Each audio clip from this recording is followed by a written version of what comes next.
Hey everybody, Big Toad here, and welcome to my studio.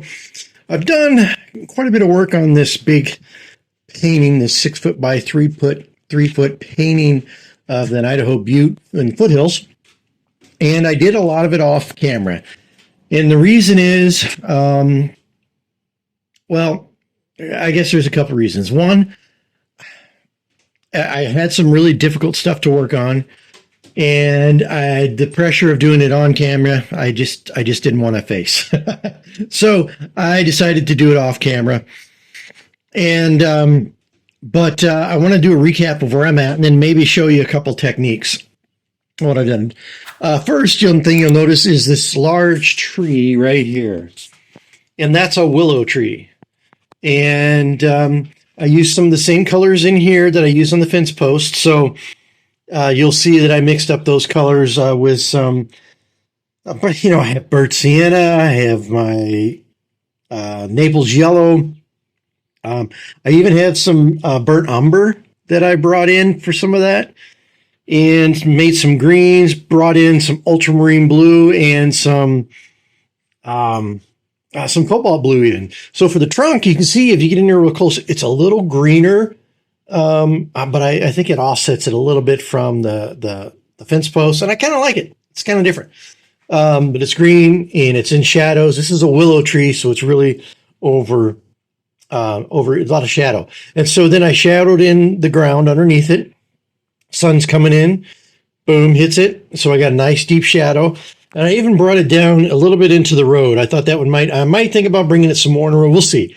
I wanted the shadow to hit the road a little bit to bring depth and connectivity between the tree and the shadow. So I did that. All right. So the willow tree, and I put in lots of branches. You see lots of branches in the willow tree. So I brought in some of those, lots of sky holes. Willow trees tend to have, some of them, they have big spots of sky holes where maybe their branches come and dip down. So again, be careful, don't overdo it. But there are enough sky holes here that when you step back, it gives you a look through the tree and you can see what's behind it. So kind of nice.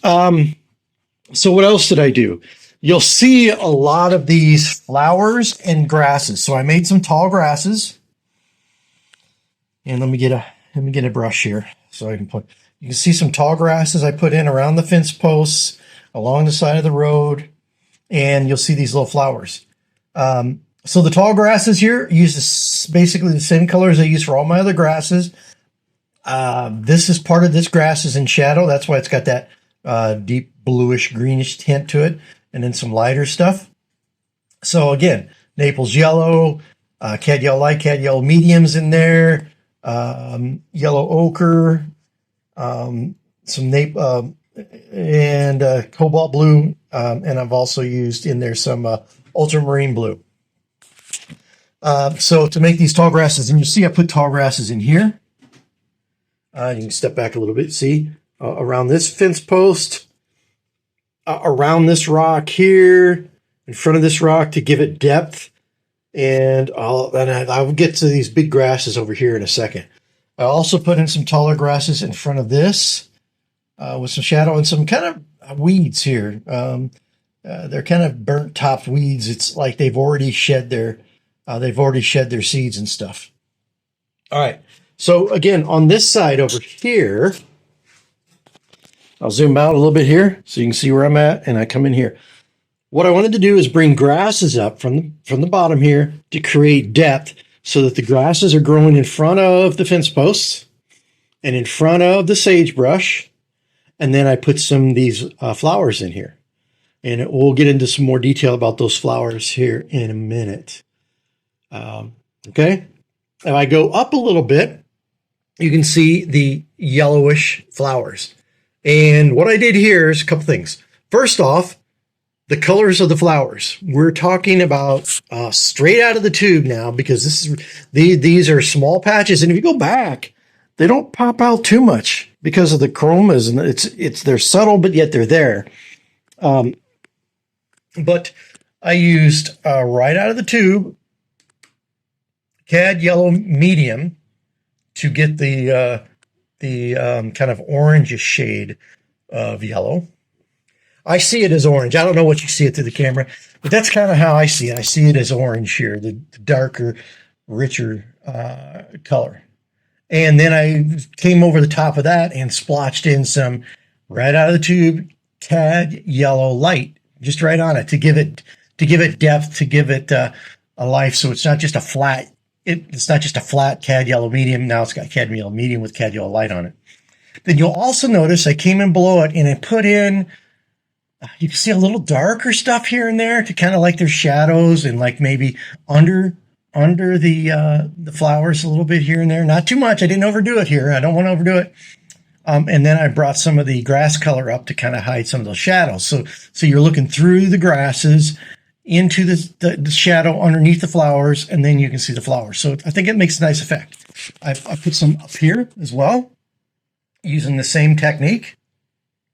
Put a little speck of it up here. You can see a little bit here, just a tiny bit here. Again, it's further away, so I don't want to overemphasize that, but it's there to see. Okay, now I came over here and did the same thing, a clump of these flowers, using the same method. You can see little shadows underneath them. And it's coming down a hill here, a little more into kind of a gravelly ravine that runs up here. So you can see a little more of the green. Now, let's go back out here to this other side, and you can see I did some of the same stuff here.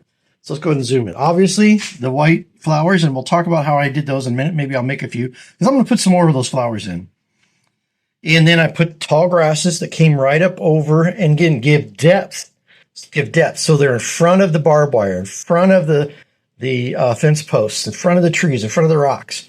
And it creates the illusion of depth. Whenever you can put something in front of what you've already painted, it immediately creates depth and 3 dimensions to it. And it takes the flat and gives it the illusion of depth. That's one of the keys to depth. How do I create depth? Just like this barbed wire going in front of this tree creates depth. And the same with everything else in here. All right, so again, 2 spots of the kind of the yellowish flowers I made with a little darker stems and shadows underneath them. Again, did not overemphasize, but they're there. Now, I also, right up here around this tree, again, these greens are, I did a video on how to mix greens. And I used, to get these greens, I used yellow ochre, some ultramarine blue to create a nice dark base. I've also yellow ochre with some cobalt blue to create a lighter green. I've also went in with, took that mixture and added in a cad yellow light to create some of these colors. And then almost some highlights, like the sun's just glistening off of these. So I put in some cad yellow light almost right in here, these little specks. That's nice. It's nice. Now, I already talked about the trunk and the limbs and the sky holes. Also, though, maybe you can't even tell, but there's a little bit of the dioxazine purple.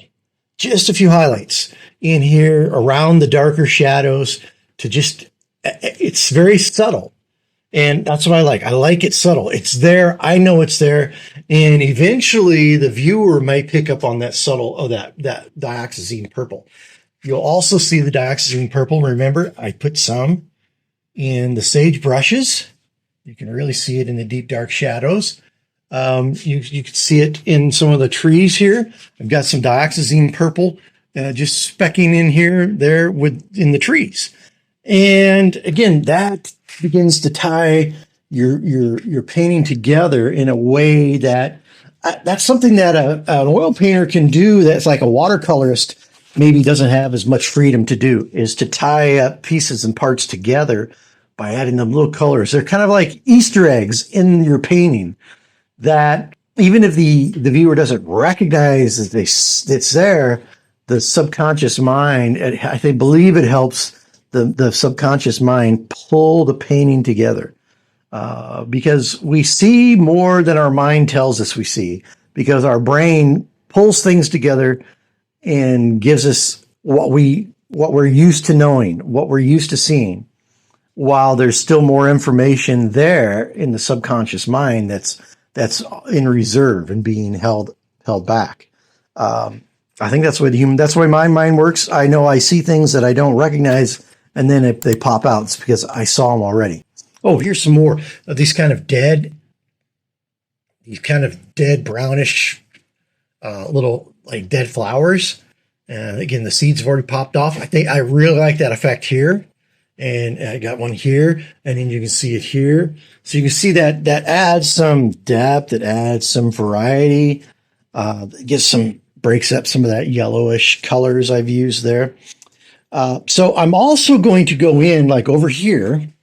I usually don't wait for paint to dry. I do impasto right over the top. I don't care typically, but I wanted this to dry a little bit because I do want to take a brush and on this painting, there's my dogs.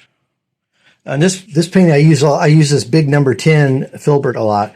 I'm going to take this filbert, and just like I did all these little grasses all over the place, I'm going to take this filbert, and I want to bring some of this color up out of this. So I want to leave the dark in, but I want the lighter strokes to be over the top of it, so the dark kind of fades back in there like a shadow rather than being so prominent. So I want to bring that, and I couldn't quite get the effect with that wet dark paint. So I'm letting that dry. I don't know if I'm going to do that on this side or not. I may. But that side already looks better. In the point is, you got this darkness come along here. It's kind of broken up there nicely already, and here nicely already, with a little bit of dark in the corner coming up just a little bit. But it also ties into the dark shadow along this road. So I might not do much of this. Maybe a couple. I don't know. We'll see. I'll do this side first. See what I like. I don't want to take too much of that darkness away. I just want it to feel more natural there. All right. So a couple other things I've done up here. You notice next to the tree, I put in these pine trees way back here on this hill. Again, it provides depth. Also, it's along that road back there. So it's like the road comes up and curves.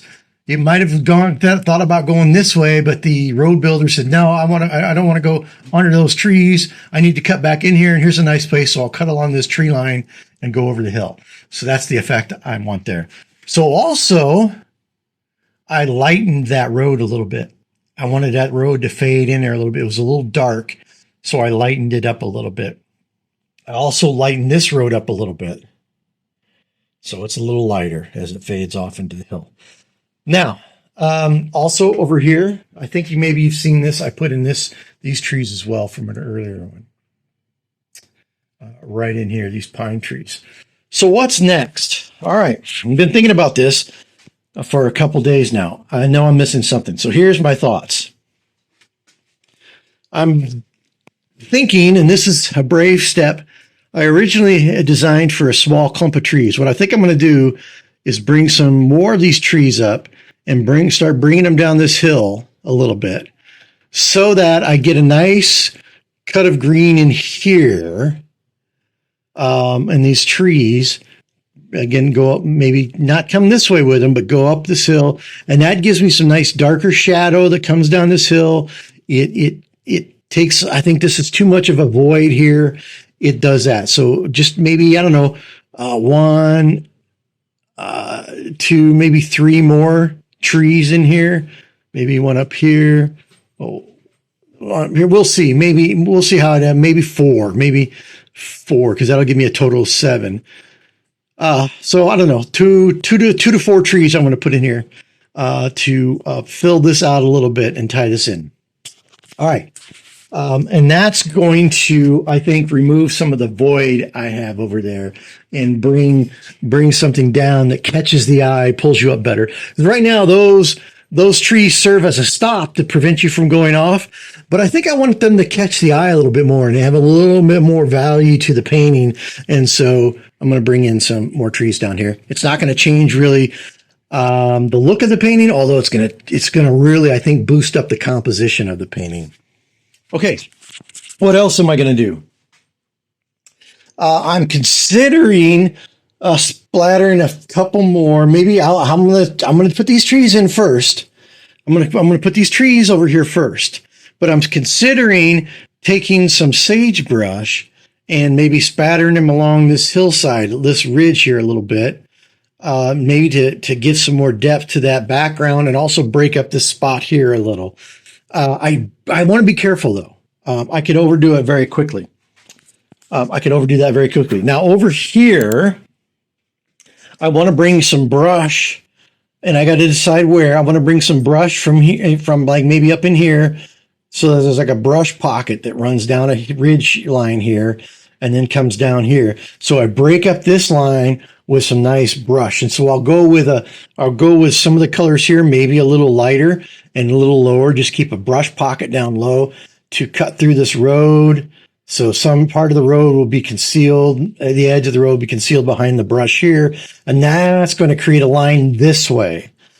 I have lines this way, this way. This one's not bad. I got this line coming this way. I've got lines here. I've got lines here, here, here. But that's a big line there. That's a big line. So what I want to do is I don't want to parallel to that. Maybe bring it a little steeper, like it's on a ridge and coming down in a brushy pocket in here and such. So put a brush pocket in there. It's a little livelier. I may consider that because this is about the same depth over here. I may consider some brush after I get this one done over here. See what that looks like. I may consider putting a small brush patch here that kind of fades away, maybe going this way. We'll see. So it fades away behind this hill right here. It kind of disappears behind that hill. Just a small patch there. All right, so there's that. Now, the other thing I want to do, these sagebrush, when you see them off in the distance, they kind of end up looking a little different than the brush. The brush are going to have a little more greens and yellows in them. But the sagebrush off in a distance get a very light greenish, bluish color to them because you see all the bluish and the greens in here, right? Well, I may take and put some more prominent patches of sagebrush in here again to give this area, because it feels a little flat. I don't mean I can see the hills and I see the texture of the paintbrush, but these hills feel a little flat.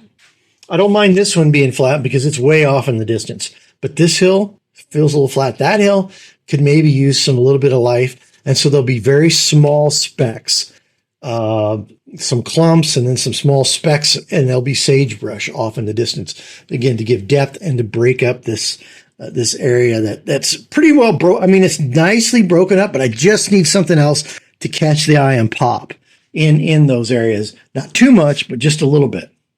Okay, those are the big steps I'm going to do. Yeah, I think it's starting to come together pretty well now. I still am considering darkening the sky here and having it fade into this color as we move this way. So maybe start in this area here and begin to bring in some more little darker colors, darker, till I get down here and it becomes like a really deep, dark, cloudy day, as if the clouds are grouping up here and then it brightens up as it gets down there. Again, to continue that illusion as if the sun's coming in from this way. So the sun, maybe the sky's clearer down here and the clouds get deeper and darker as we go north along the ridge. Okay, so again, sorry I didn't film all this, but I wanted to tell you where I'm at and show you what I'm doing. Why don't I go ahead though, and why don't I go ahead and show you how I do some of these flowers, because I do want to bring some more flowers over here and here, and maybe up on the hill a little bit. I can use a couple of flowers here. What I've got here, look at my mess here, but that's okay. See this white? It's kind of, I've got some muddy crud around it because I don't want pure white. So I don't want pure white, so I don't have pure white. I'm using a very small brush. This is like a, it's wore off. I've used it so long. It's like a size, I don't know, 2. It's very small, flat, synthetic. And so what I do is I take this ugly color and I'll go over here and maybe behind this rock here. Let me just show you what I'm doing. I'm putting in, and I'm just tapping in a little bit of shape to it. And that's it. Now I'll go over, get some more, get it a little muddied up. And I'm going to come down here. See how I'm not trying really hard. There we go. Now, I'll do some more, another one. Let's see how I do it. I don't want this to be too patterned, so maybe I'll stretch it this way just a little bit. Okay, I think I will do a grouping of maybe 5. All right, I'll just stop right there for the moment, see how that looks. All right, so then my next step, I just kind of wiped off my brush on the palette. I'm not trying too hard here. And I'm going to pick up some of this dark color, right? This cad yellow medium. I'm just going to put a little bit on my brush, get a speck of it on there. See, like that. That cad yellow medium I picked up right here. And now what I'm going to do is not try real hard, but I'm going to put a speck of it in each of these flowers. Okay? And sometimes you want it in the middle, sometimes you want it on the edges, but I just touched it. That's all I did. And the reason you don't want them all in the same place is because the flowers are going to grow randomly and point different directions. All right, so then I've got that. So I'll go over here and just kind of wipe that off. Again, don't need to switch brushes. Then I get some of this darker browns I have laying around here. Getting a little dark. See,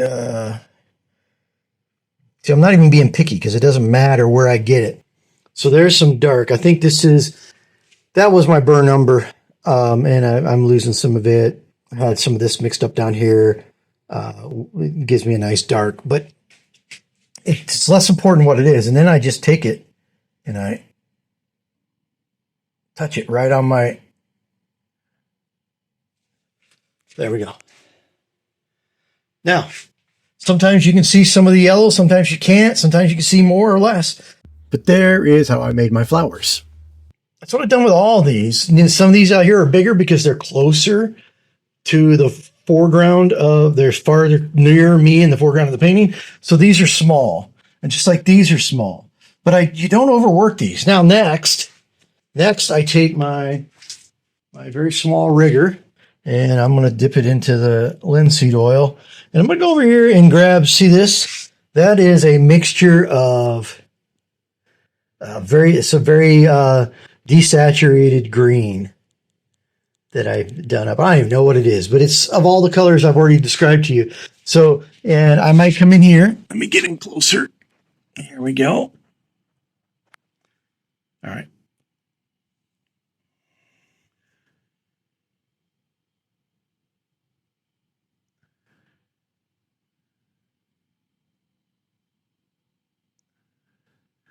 I put 3 little just stalks in there. Sometimes I'll come in and just put a hint of a leaf. But see, that's all it is. I wanted something there, but I did not want to overemphasize it. Overemphasizing it, you want just a hint of it. So you can see I did the same thing here. You can see just a hint of a stalk in there. Just a tad bit of one here. Same with these. These are a little taller, so you can see the hints of these. And this one, notice, I brought the stalk up into the white because it's facing backwards from us. So again, here's some stalks just barely in there. And down here, some stalks just barely in there. You're not trying to make them, they're not meant to be powerful. They're meant to feel good to the viewer. That you don't want those to pop. You want it there, but you don't want it to draw too much attention to it. As people look at this, what you're hoping for is people will look at your painting and study it for a while. The best painting is not the one that people says, oh, that's beautiful. The best paintings are those that make people stop and look. The longer they look, the more successful your painting is. The viewer doesn't have to think it's beautiful. They have to think it's interesting. Now, beauty may be part of why it's interesting to them, but I'm more interested in getting people to stop and stare and look and over time and to absorb. And these types of little things, they're not going to go in and say, oh, do those flowers have stems? No, that's not what they're asking. Their first take is going to be to get captivated by what they see. And then they begin to notice things. Then they begin to notice the slight variation of color hints in this tree trunk. Then they begin to notice the variation of the brush strokes in the fence posts. Then they begin to notice the subtleties in the flowers and how they're not really flowers. They're just blotches of white with various yellows and browns on them.